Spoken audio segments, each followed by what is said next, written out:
Olá, muito boa tarde.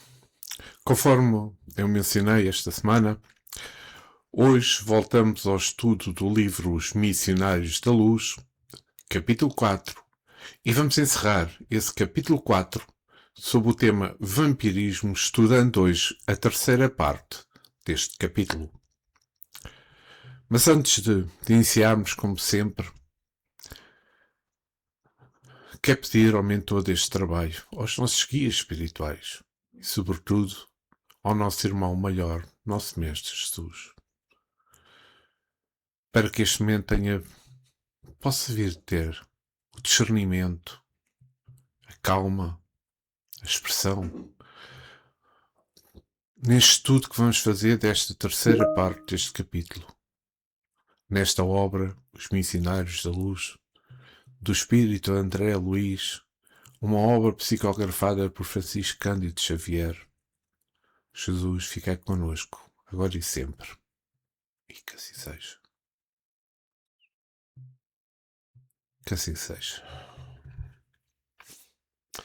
Pois bem, meus amigos, vamos então dar início ao estudo. Mas antes de iniciarmos esta terceira parte, eu quero relembrar que nas duas primeiras partes que já efetuámos o estudo, neste capítulo do vampirismo, fizemos uma análise sobre o vampirismo no espiritismo e logo também sobre a natureza das chamadas larvas espirituais mencionadas no texto por André Luiz. Eu também realcei que o vampirismo são todas as relações doentias que dois seres trocam entre si, padrões de desequilíbrios devido às suas sintonias vibratórias e também que um ser pode exercer sobre o outro, sugando-lhes as chamadas energias vitais. Esta definição, por outras palavras, está alinhado no conceito do vampirismo energético e também mencionado no vampirismo emocional, uma forma de parasitas psíquicos, onde o indivíduo consciente ou inconscientemente se alimenta da energia vital de outro, como eu mencionei anteriormente. Este fenómeno é caracterizado pelas relações desequilibradas, onde a sintonia vibracional inferior, mesmo a sintonia vibracional inferior, de um ser cria uma necessidade de sugar a vitalidade alheia, resultando para a vítima numa exaustão e num desgaste. Mas não vou alongar mais, vamos iniciar o estudo da terceira parte do capítulo 4, Vampirismo. Vou começar a ler. Evidenciando extrema prudência no exame dos factos e prevenindo-me contra qualquer concepção menos digna, num círculo de apreciações da obra divina, acrescentou Alexandre. Sei que a sua perplexidade é enorme. No entanto, você não pode esquecer a nossa condição de velhos reincidentes no abuso da lei. Desde o primeiro dia de razão na mente humana, a ideia de Deus criou princípios religiosos, sugerindo-nos as regras de bem viver. Contudo, à medida que se refinam conhecimentos intelectuais, parece que há menor respeito no homem para com as dávidas sagradas. E aqui vou interromper o texto. Eu acho que é importante é que nesta apreciação de Alexandre ele está recuperando as origens do vampirismo e mesmo à criação e também sobre a nossa estadia neste planeta Terra ou noutro planeta. Deus nos ofereceu o pensamento religioso como uma fonte para as leis divinas. O Espiritismo ensina-nos que desde a nossa criação, nós trazemos uma ideia inata sobre o Criador. Logo, os princípios os religiosos que Alexandre menciona são as leis de Deus, que estão conosco desde a nossa criação. Lei essa que nos traz princípios e nos faz elevar, e poderei dizer mesmo, que nós somente somos infelizes se nós afastarmos dessas leis. Pois então o vampirismo, desde logo, poderá-se dizer, eu poderei dizer que significa um afastamento das leis de Deus. Significa que ignoramos o que dentro de nós diz aquele padrão de relacionamento não é adequado. Ou seja, não é ajustado com a lei de Deus. Logo, gera-nos muita infelicidade. Quando a nossa vida cai nos vícios que estão em todo lado junto de nós, os vícios materialistas, estamos entregando às entidades inferiores e vícios inferiores, daí estarmos nos entregando ao denominado vampirismo. A procura desenfreada por bens materiais e prazeres sensoriais que cria laços de energias de baixa de vibração, facilitando o que é descrito como vampirismo energético ou também obsessão. Ou seja, obsessão por entidades de vícios inferiores. Essa entrega ao materialismo excessivo coloca a pessoa numa sintonia de inferioridade, diminuindo a sua resistência espiritual. É também uma reflexão profunda sobre a condição humana, a moralidade e a relação entre o conhecimento e a espiritualidade. O texto toca em pontos fundamentais que ecoam em muitas correntes filosóficas e também teológicas. A ideia de que, apesar de conhecermos regras éticas ou divinas, a humanidade frequentemente falha em segui-las, repetindo erros que eu poderei dizer históricos. A observação de que o requinte intelectual, a ciência, a tecnologia, a filosofia, nem sempre caminha de mãos dadas com o aprimoramento moral, ou ou o respeito pelo sagrado. O espanto diante da capacidade humana de ignorar princípios, infelizmente, é muito elevado. Mas vou continuar com o nosso texto. Os pais terrestres são raríssimas exceções.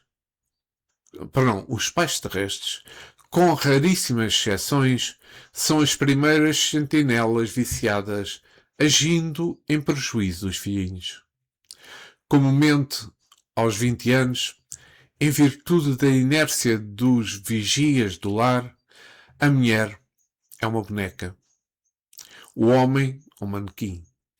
De futilidades doentias, muito mais interessados no serviço dos alfaiates que no esclarecimento dos professores. Alcançando um monte de cansamento, muitas vezes são pessoas excessivamente ignorantes ou demasiado desviadas. E aqui vou parar, porque aqui é forte isto que Aniceto diz. Mas como também eu disse anteriormente, nós podemos viver na lei de Deus ou podemos afastar-nos dela. Quando desencarnamos, temos a possibilidade de reparar os danos causados. Mas quando reencarnamos, Deus confia aos pais a nossa orientação. Mas como Alexandre menciona, pais terrestres com raríssimas exceções são as primeiras sentinelas viciadas agindo em prejuízo dos filhinhos. Logo, as viciações dos pais são transmitidas aos filhos. Os orientam para o vampirismo. E quando ele menciona mulher é uma boneca, o homem manequim de futilidades doentias, esta afirmação de Alexandre, isto irá obrigar, exatamente, a quem faz isso a uma nova reencarnação para a correção desses vícios, para não cairmos na teia do vampirismo novamente. E quando ele diz monte do casamento, muitas vezes são pessoas excessivamente ignorantes ou demasiadamente desviadas. Isto é devido às viciações transmitidas pelos pais. Quando chegam à idade adulta, os filhos expandem, alargam-se os vícios, nos vícios que receberam dos pais. Bem somente conseguem alterar-se com evangelização, é ter entendido como uma ação educativa e moralizadora, fundamentada nos ensinamentos de Jesus à luz da doutrina espírita. Não se trata apenas de instrução intelectual, mas de um processo de iluminação interior, transformação íntima e educação do espírito para o amor e para a caridade. Evangelizar é educar a alma.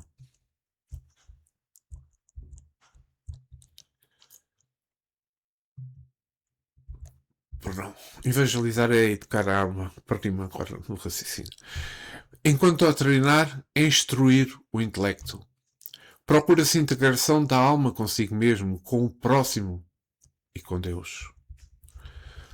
Focar na mudança comportamental e moral, incentivando o autoconhecimento e a autoeducação. A evangelização toma Jesus como modelo e como guia, utilizando os seus ensinamentos como luz para o caminho evolutivo. A renovação moral é considerada fundamental para o progresso da alma, auxiliando a despertar para as leis naturais que regem o universo. A evangelização é, portanto, vista como o sol das almas, trazendo o conhecimento necessário para que o espírito saia da escuridão, da ignorância e compreenda a sua origem, o seu destino e a necessidade de evolução através do bem. E vou voltar ao nosso texto.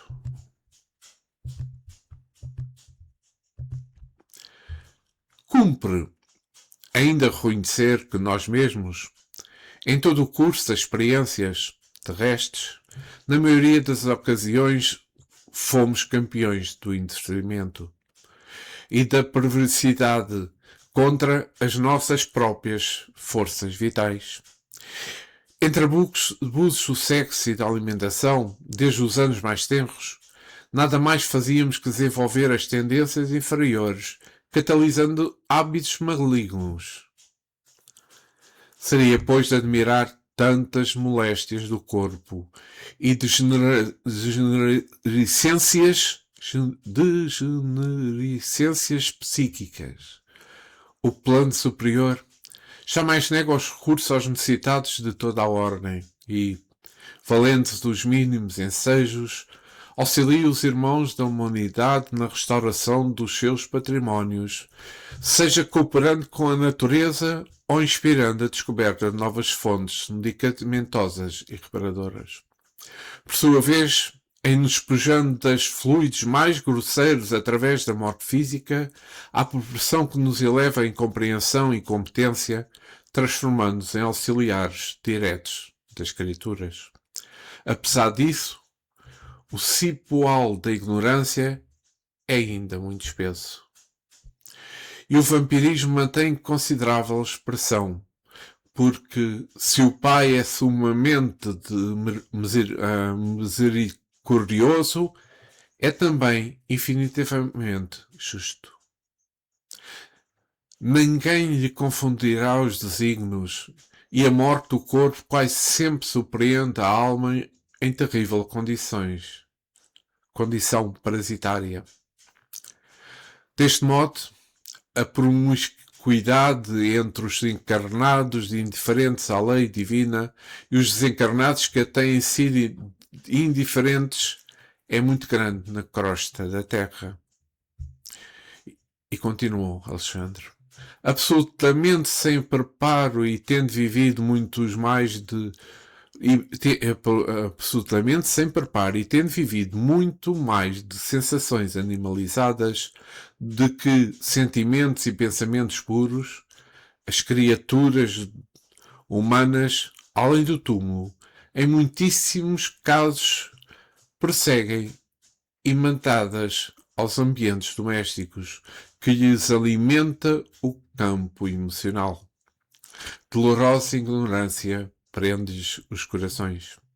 Repletos de particularismo, encarcerados no magnetismo terrestre, enganando a si próprios e fortificando suas antigas ilusões. Os infelizes que caíram em semelhante condição do parasitismo, as larvas que você observou servem de alimento habitual. E aqui vou parar o texto. Já está um pouco longo e vou tentar dar aqui um ou outro comentário. Vejamos. Estas palavras de Alexandre são bastante fortes, mas também refletem uma coisa que é muito importante. Que Deus é amor e que Deus é justo. Pois se Deus somente fosse amor e não fosse justo, como é que nós poderíamos completar onde estavam os nossos erros? Se Deus fosse só amor, sem o contrapeso da justiça, Ele não teria como nos corrigir ou nos ensinar o caminho correto. A justiça divina atua como um guia, como um guia pedagógico e um referencial moral, permitindo que compreendamos, neste caso, os nossos erros, arcarmos com as consequências das nossas escolhas e assim possamos evoluir e amadurecer espiritualmente. No Espiritismo, Deus não é apenas amor, mas também justiça perfeita. A forma como compreendemos onde falhamos e corrigimos os nossos erros dá-se através da reencarnação e também da lei de causa e efeito, que nos dão oportunidades necessárias para nós podermos evoluir. A justiça como complemento de amor. Ambos os conceitos são inseparáveis. Na visão espírita, a verdadeira justiça não é o castigo eterno ou uma punição arbitrária. Deus é amor. E por isso não condena nenhum dos seus filhos, oferecendo infinitas oportunidades para que possamos aprender e reparar as nossas falhas. Como descobrimos então onde é que estarão os nossos erros? A própria vida. As nossas dificuldades servem como um roteiro de aprendizagem. O Espiritismo ensina que Deus imprimiu a sua lei na nossa consciência.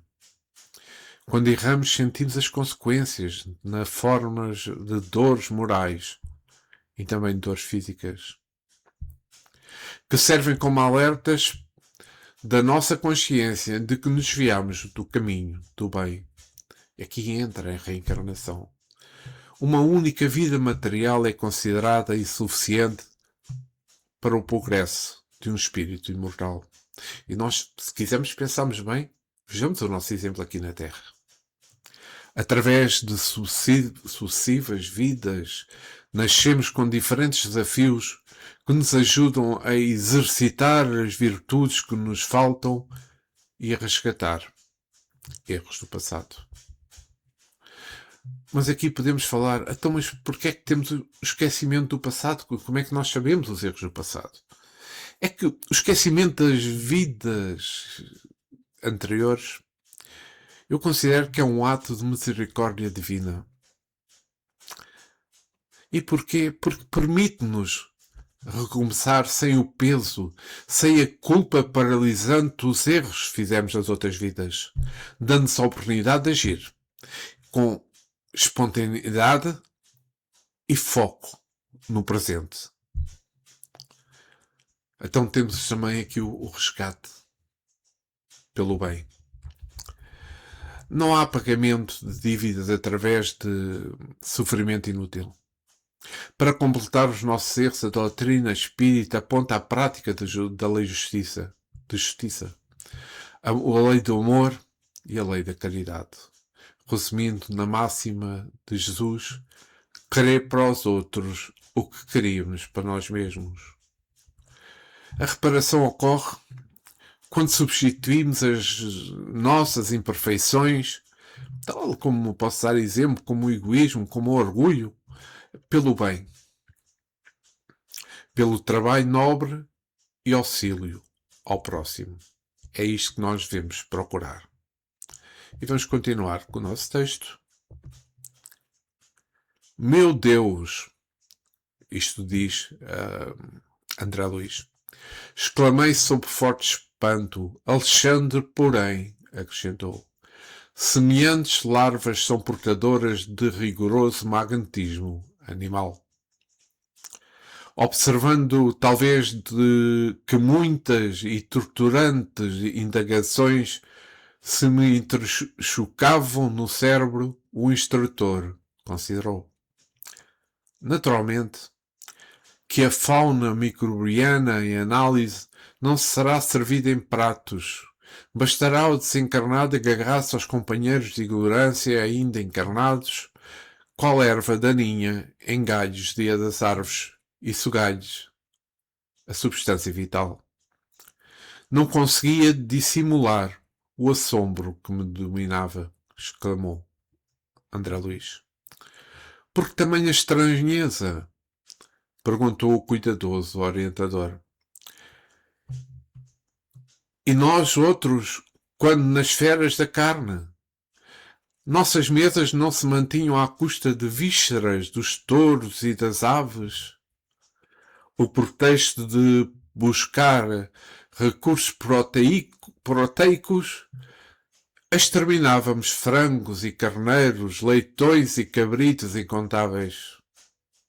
Sugávamos os tecidos musculares, roíamos os ossos, não contentes em matar os pobres seres que nos pediam roteiros de progresso e valores educativos para melhor atenderem a obra do Pai. Dilatávamos os requintes da exploração milenária, infligíamos a muitos deles determinadas moléstias para que nos servissem ao paladar com a máxima eficiência. Vou parar aqui o texto. E vou começar esta parte do comentário. Eu vou começar por ler o Livro dos Espíritos. Pergunta 723, onde Allan Kardec questiona: a alimentação animal é, com relação ao homem, contrária à lei da natureza? Veja bem responder o Espírito da Verdade. Dada a vossa condição física, a carne alimenta a carne. Do contrário, o homem perece. A lei da conservação lhes prescreve, com dever, que mantenha suas forças e sua saúde para cumprimento da lei do trabalho. Ele, pois, tem de se alimentar conforme o reclame a sua organização.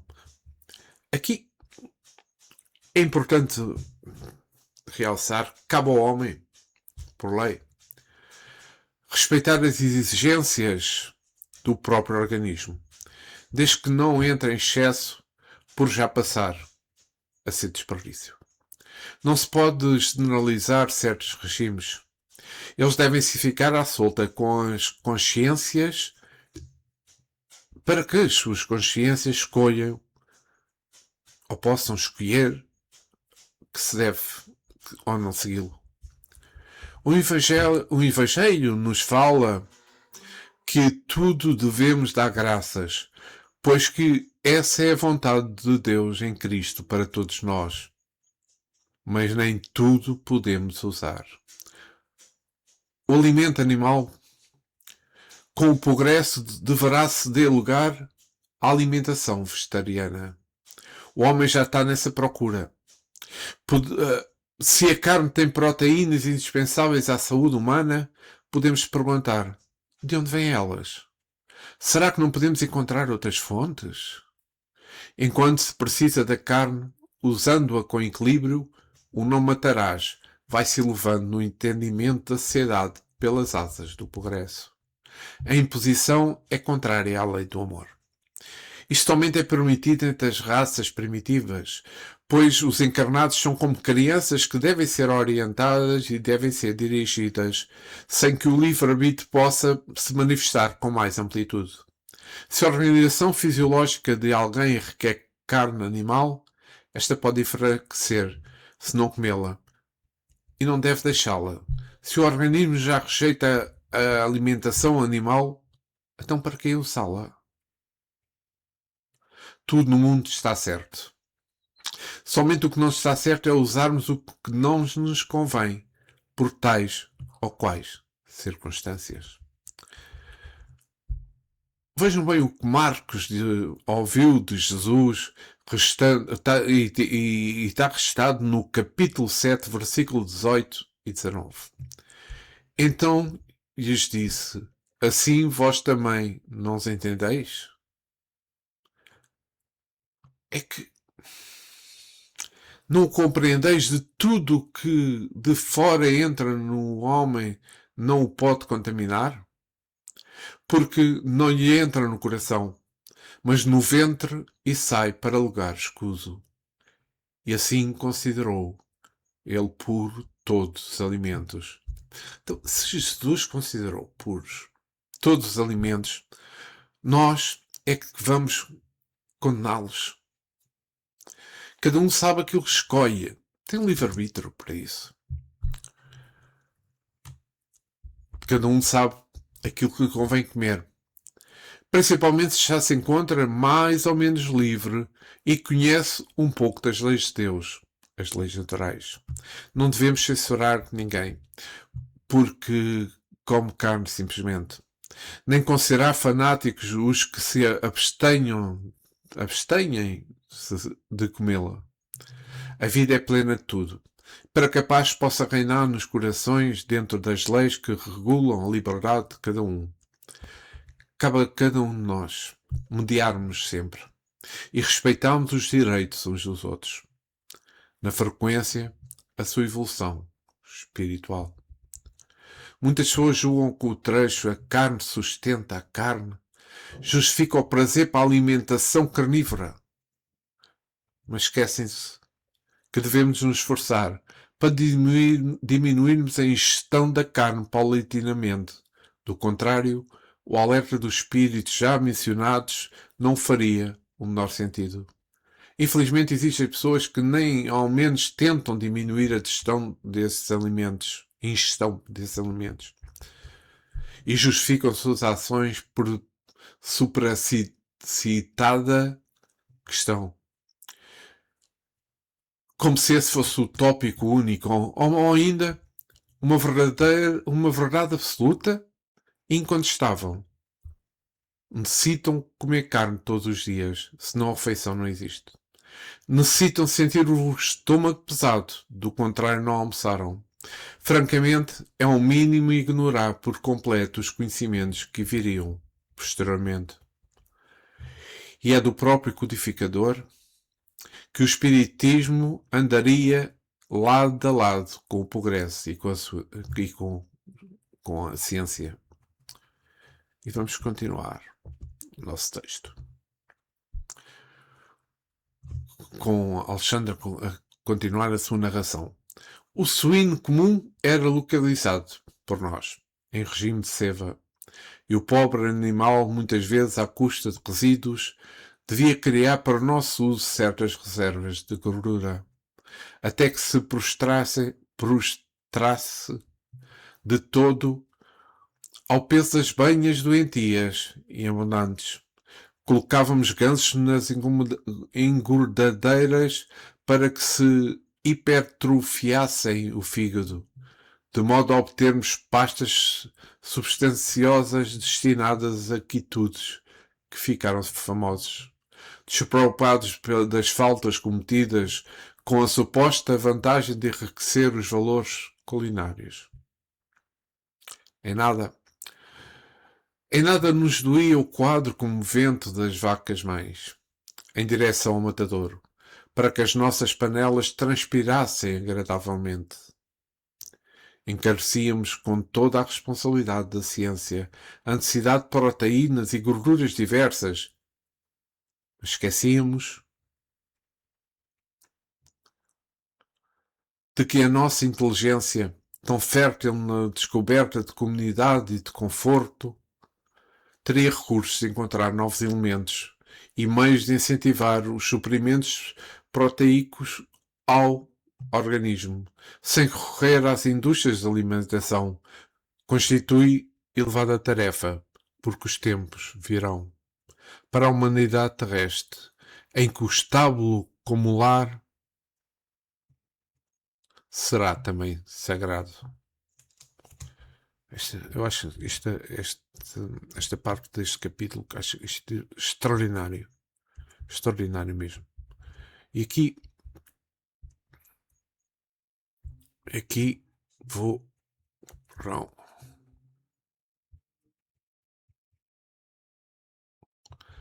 Contudo, meu amigo, propus-me a considerar a ideia de que muita gente na Terra vive mercê de vampiros invisíveis é francamente desagradável e inquietante, e a proteção das esferas mais altas e o amparo das energias angélicas a amorosa defesa de nossos superiores.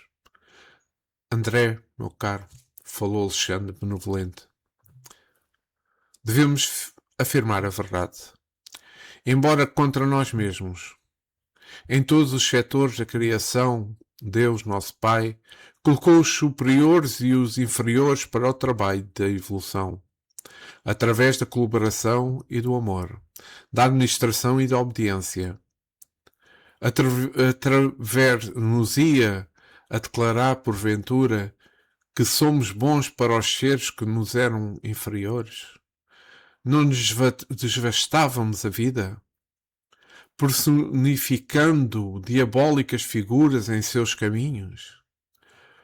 Claro que não desejamos criar um princípio de falta de proteção aos irracionais, obrigados, como nós outros, a cooperar com a melhor parte das suas forças e possibilidades nos elementos reconhecidamente daninhos. Todavia, devemos esclarecer que o capítulo da indiferença para com a sorte dos animais, da qual participamos no quadro de atividades humanas, nenhum de nós poderia, em sã consciência, atirar a primeira pedra. E aqui é que eu vou. Eu achei importante esta última frase que li. Alexandre está a explicar a André Luís todo o processo que nós ainda continuamos a viver, infelizmente. Eu digo infelizmente porque eu próprio ainda não tive completa coragem para parar de comer certas coisas, certos tipos de comida. Eu acho que esta última frase de Alexandre, de que sobre a responsabilidade, dá-nos uma profunda reflexão para nós fazermos sobre a responsabilidade humana perante o sofrimento animal. Reconhecendo que a humanidade inteira tem culpas a espiar esta matéria.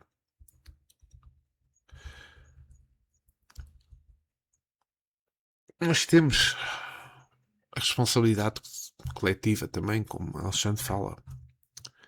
Ao usar a palavra, as palavras atirar a primeira pedra, como Alexandre menciona, vou voltar aqui um pouco atrás, que todavia devemos esclarecer que no capítulo da indiferença para com a sorte dos animais, da qual participamos no quadro de atividades humanas, nenhum de nós poderia, em sã consciência, atirar a primeira pedra. quando ele menciona aqui a tirar a primeira pedra, Emmanuel aponta para a nossa evolução moral conjunta, na sociedade todos beneficiamos, direta ou indiretamente, da prática que exploram, maltratam ou negligenciam os animais, impedidos que alguém considere-se isento de culpa.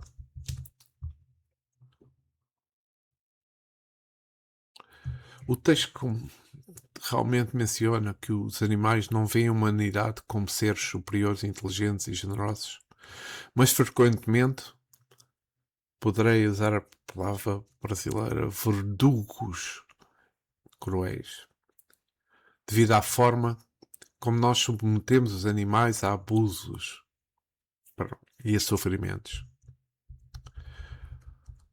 Portanto, temos aqui, tem que haver progresso da nossa humanidade.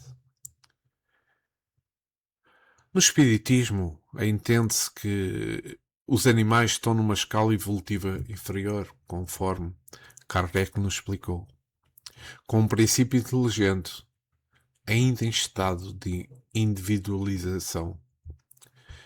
Mas aqui o que se torna importante é que compete ao ser humano, como ser dotado da razão e de livre-arbítrio, o papel de tutor, o papel de guardião, irmão mais velho, guiando e protegendo as espécies algo que a humanidade tem falhado historicamente.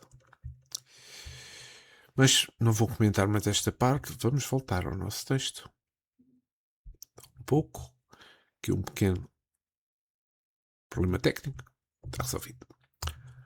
Os seres inferiores e necessitados do planeta não nos encaram como superiores, generosos e inteligentes, mas com verdugos cruéis.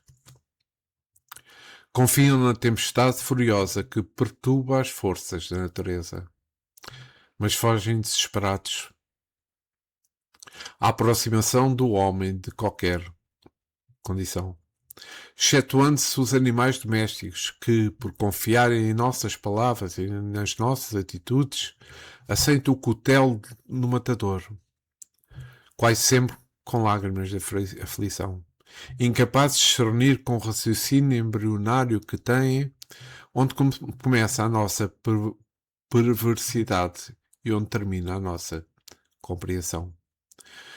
Se não protegemos nem educamos aqueles que o Pai nos confiou, como gérmenes frágeis de racionalidade, nos pesados vasos do instinto, se abusarmos largamente da sua capacidade de defesa e conservação, como exigir o amparo de superiores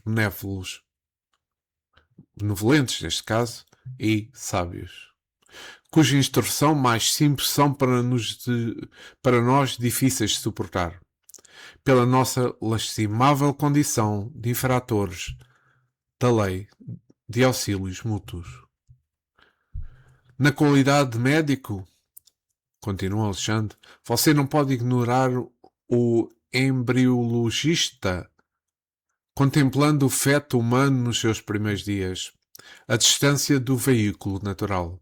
Não poderá afirmar, com certeza, se tem sob os olhos o germe de um homem ou de um cavalo.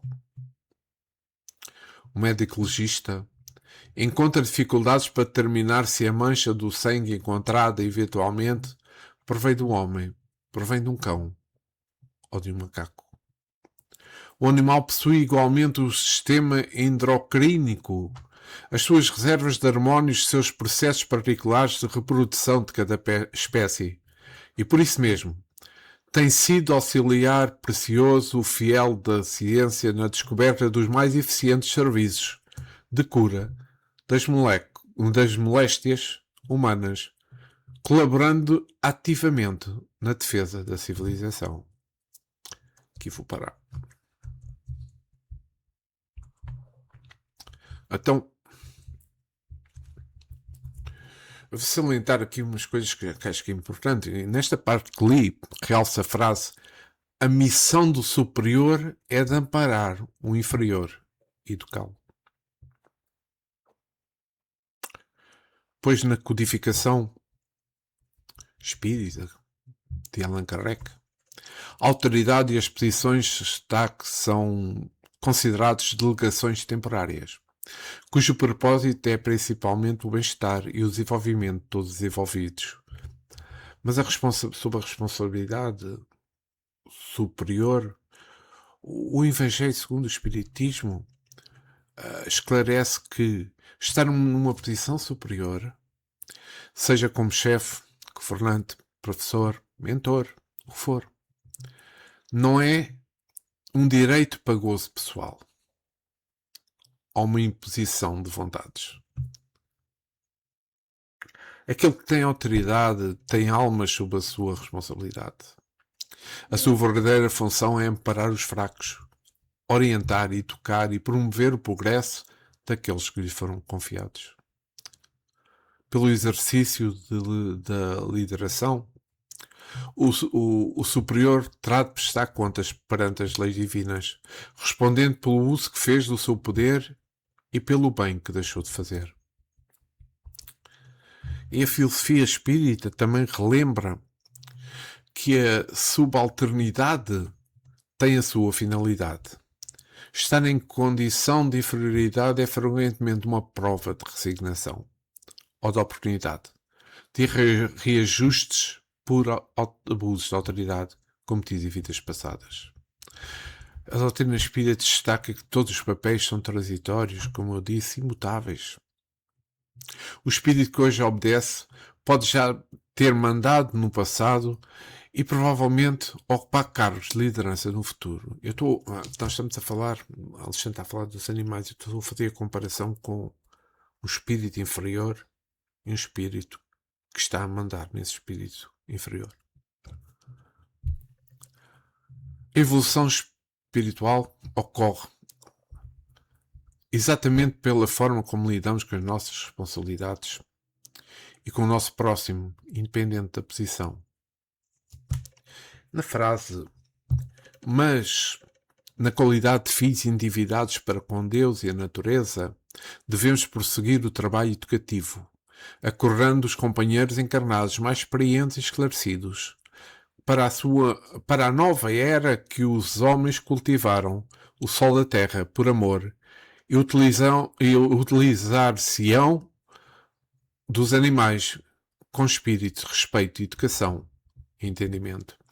Este trecho, esta parte que eu li agora, que está no texto que tinha lido anteriormente, mas agora li outra vez para recordar, reflete a visão de que a humanidade possui débitos para com a criação e tem a missão de promover a transição para um mundo melhor.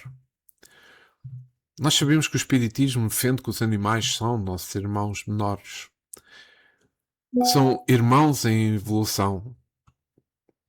E que a Terra em regeneração exige o fim da exploração impediosa. As principais diretrizes que a doutrina espírita sobre este assunto inclui a expiação e aprendizado. Sabemos disso, mas vou comentar. O homem tem responsabilidades perante o reino animal. E a forma como lhe impõe sofrimentos ou os protege gera consequências kármicas.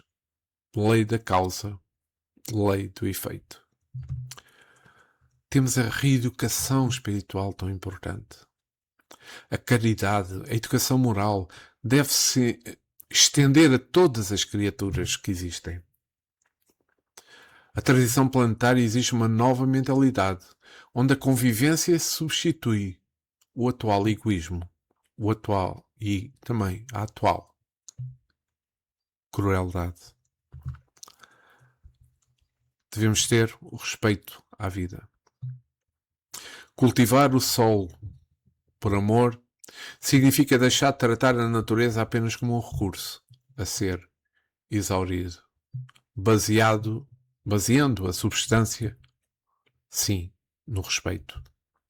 Acho que isto é importante. Eu não vou alongar mais, senão irei repetir-me um pouco. Irei continuar a leitura do nosso texto. Entretanto, interrompera o instrutor e, considerando a gravidade do assunto, perguntei com emoção: como solucionar tão dolorosos problemas? Os problemas são nossos, esclareceu o generoso amigo tranquilamente. Não nos cabe condenar a ninguém. Abandonando as faixas do nosso primitivismo, devemos acordar a própria consciência para a responsabilidade coletiva. A missão do ser superior é de amparar o inferior e educá-lo. E os nossos abusos para com a natureza estão cristalizados em todos os países há muitos séculos. Não podemos renovar os sistemas económicos dos povos de um momento para o outro, nem substituir os hábitos arraigados e viciosos da alimentação imprópria de maneira repentina. Refletem eles igualmente os nossos erros multimilenares, mas na qualidade de filhos endividados para com Deus e com a natureza, devemos prosseguir no trabalho educativo, acordando os companheiros encarnados, mais experientes e esclarecidos, para a nova era em que os homens cultivarão o sol da terra por amor e utilizar-se-ão dos animais com espírito de respeito, educação e entendimento. Depois de um intervalo ligeiro, o instrutor observou: semelhante realização é de importância essencial na vida humana. Porque sem amor para com os nossos inferiores, não podemos guardar a proteção dos superiores. Sem respeito para com os outros, não devemos esperar o respeito alheio. Se temos sido vampiros insaciáveis dos seres frágeis que nos cercam, entre as formas terrestres, abusando do nosso poder racional ante a fraqueza da inteligência deles, não é demais que, por força da animalidade, desculpem, que conserva desveladamente, venha a cair na maioria das criaturas e situações enfermiças pelo vampirismo das entidades que lhes são afins na esfera invisível. Os esclarecimentos de Alexandre, ministrados sem presunção e sem crítica, penetravam profundo. Agora de novo despertava-me o ser. Era o espírito de veneração de todas as coisas, o conhecimento efetivo do paternal poder do Senhor do Universo. O delicado orientador interrompeu-me o transporte de a íntima adoração ao Pai, acentuando: segundo observa o legítimo desenvolvimento mediúnico, é problema da ascensão espiritual dos candidatos às percepções sublimes. Entretanto, André, não importa que os nossos amigos ansiosos pelos altos valores psíquicos tenham vindo até aqui sem a devida preparação. Embora incipientes no assunto, lucraram muitíssimo, porque foram todos auxiliados contra o vampirismo venenoso e destruidor. Surpreende você com as larvas que lhes avassalam as energias espirituais. Agora verá as entidades exploradoras que permanecem fora do recinto, esperando-lhes o regresso. Lá fora? Perguntei alarmado. Sim, respondeu Alexandre. Se os nossos irmãos conseguissem de facto estabelecer sobre si mesmos os desejáveis golpes da disciplina, muito ganhariam em forma quanto à influenciação dos infelizes que os seguem. Lamentavelmente, no entanto, são raros os que mantêm a necessidade de resolução no terreno da aplicação viva da luz que recebem.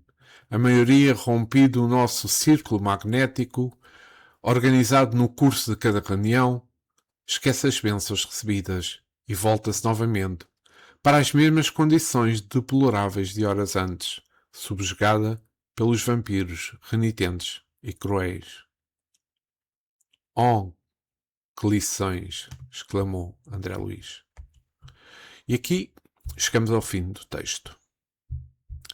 Acho que foi um texto extremamente importante para todos nós, que dá para refletir muita coisa que se passa no nosso mundo ainda, infelizmente. Eu queria fazer aqui uma forma diferente. Resumindo o capítulo 4. O que é o vampirismo?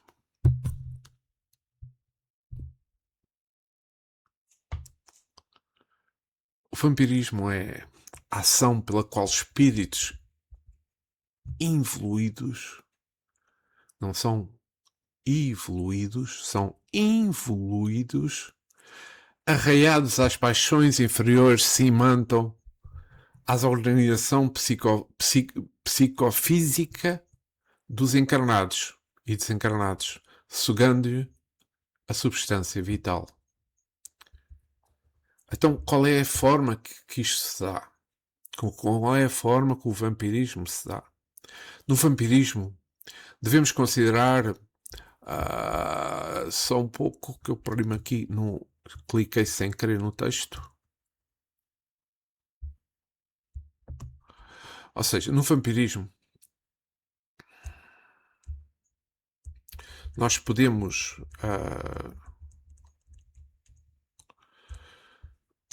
e devemos considerar igualmente os fatores externos, mas também os fatores internos, compreendendo que na esfera da alma os primeiros dependem dos segundos. Porque os primeiros dependem dos segundos porquanto não há influenciação exterior deprimente para a criatura, quando a própria criatura não se deprime. Toda a forma de vampirismo está vinculada à mente deficitária, ociosa e inerte, que se rende desajustada às sugestões inferiores que exploram sem defensiva alguma. Então, como é que podemos evitar o vampirismo? A vampirização, melhor falando. A obsessão,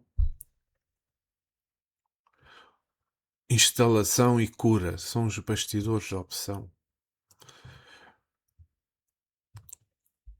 E nós devemos aqui, ante as vicissitudes do caminho, recorda-nos que no supremo sacrifício da cruz, Jesus, dá-nos essa recordação, entre o escárnio da multidão e do desprezo da lei, erigiste um monumento à justiça na grandeza do amor. Então pedimos ajuda a Jesus. Assim, de forma a que Jesus nos ajude a esquecer o mal. Cultivando uma árvore generosa, uma árvore de perdão. É isso que devemos fazer. Então todos estamos sujeitos à vampirização, não é? Todos nós estamos sujeitos à vampirização. E por isso a necessidade de estarmos sempre vigiai e orai. Estudar e trabalhar. A fim de que possamos manter o nosso padrão vibratório em nível diferenciado dos espíritos ainda não evoluídos. Pode a vampirização ser um influenciador do suicídio? Claro que sim. O vampirismo pode ser influenciador do suicídio. Do suicídio consciente, do suicídio inconsciente, posto de todo o excesso, a qual se dá o caso da relação dos vícios. É prejudicial ao nosso vaso corpóreo físico. Então qual a consequência do espiritual do vampirismo? O vampirismo, seja de natureza for, é uma das formas por que se expressa o processo obsessivo. É uma influência que o espírito encarnado ou desencarnado exerce sobre o outro, que também pode estar encarnado ou desencarnado. Isto pode ser de várias frentes encarnado. Pode haver várias ligações, digamos assim. Que é a influenciação, como eu dizia, é uma das formas que se expressa o processo obsessivo. É uma influenciação que o espírito encarnado e desencarnado exerce sobre o outro, como eu já repeti, mas também pode estar encarnado ou desencarnado, em graus variados, que vão desde a perturbação à subjugação, introduzindo na mente através dos pensamentos, das ideias estranhas, que geralmente o levam a sofrimentos físicos e sofrimentos psíquicos. A vampirização, especificamente, caracteriza-se pela absorção por parte do obsessor de emanações fluídicas do obsidiado. Os casos mais comuns são aqueles em que o espírito anda persistentes. Os casos mais comuns são aqueles em que os espíritos persistentes nos vícios e nas baixas paixões se mantinham quando na vida física, sintonizando-se com encarnados que se mantenham os mesmos hábitos, os mesmos sofrimentos, sugando-lhe as emanações fluídicas emanadas dessas práticas. O exemplo é um caso muito claro. Alguém está a beber vinho numa taberna, que depois existe, mas agora existem cafés que chamam... Enfim, está a beber vinho, está a beber cerveja, uma, duas, três, oito. Ele está acompanhado por alguém que está a incentivar esse desejo. E esse espírito inferior está a sugar-lhe as suas energias. E esse espírito inferior está a sentir como que o desejo que ele tinha quando era encarnado. E aqui é importante, e muito frequentemente ocorre também com pessoas que praticam exageradamente o hábito do fumo, de alcoólicos, como eu mencionei, de outros tipos de drogas e de sexo desregrado. Destas pessoas emanam energias que são usadas por esses espíritos igualmente viciados e que delas se utilizam para a satisfação das suas necessidades. Servem essas pessoas como intermediárias a esses espíritos. Então, há quem pergunte, então como é que se dá o vampirismo? No momento do desencarne? Como é que acontece o momento de desencarne? Então, fechamos. No livro Os Mensageiros, no capítulo 50, Desencarnação de Fernando, André Luiz informa que está absolutamente preso. Se recordam-se do estudo que nós fizemos, está absolutamente preso às sensações do sofrimento físico, como teve ligado no curso da existência às satisfações do corpo. Notam-se que, de facto, grandes lacunas na expressão mental do maribundo. Vê-se que atravessou a vida humana, obedecendo mais ao instinto que à razão. Observam-se-lhe no mundo celular vasto complexo e disciplina. Fundamentalmente espantado, reparei que 3 rostos, horríveis pela expressão diabólica, surgiram de repente.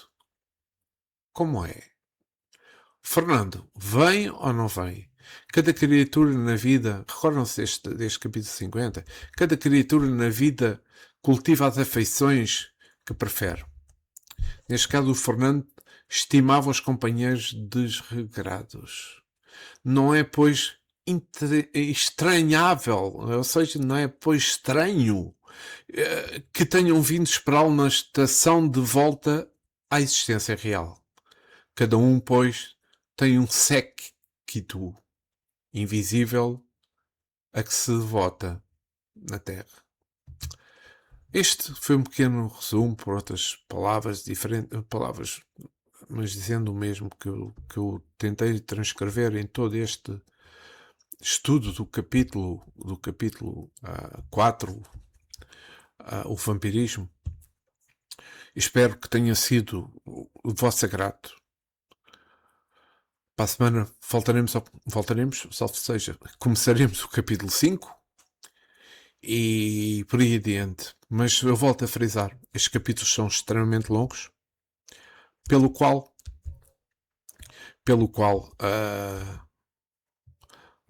pelo qual estava para ler no que estou a fazer aqui alterações e estou a falar, ahm, pelo qual compreendam que como sendo longos os capítulos para tentar exemplificar mais pormenorizadamente as coisas, terei que sempre dividir em 2 ou 3 partes. Mas espero que este estudo tenha sido vosso agrado, como foi do meu. Adorei estar convosco e espero dar agora continuidade sem ter necessidade de parar por motivos de ordem física.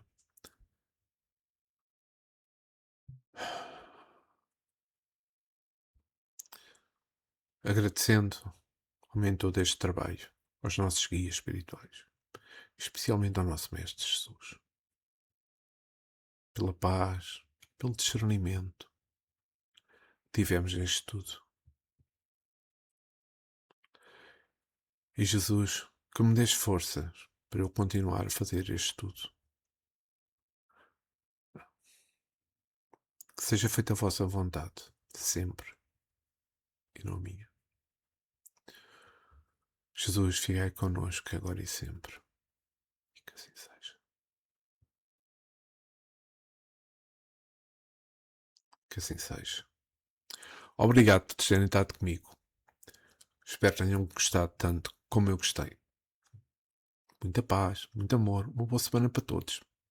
Para a semana, se Deus me ajudar, aqui estarei novamente para o estudo do livro Os Missionários da Luz, capítulo 5. Foi em paz e muita paz para todos.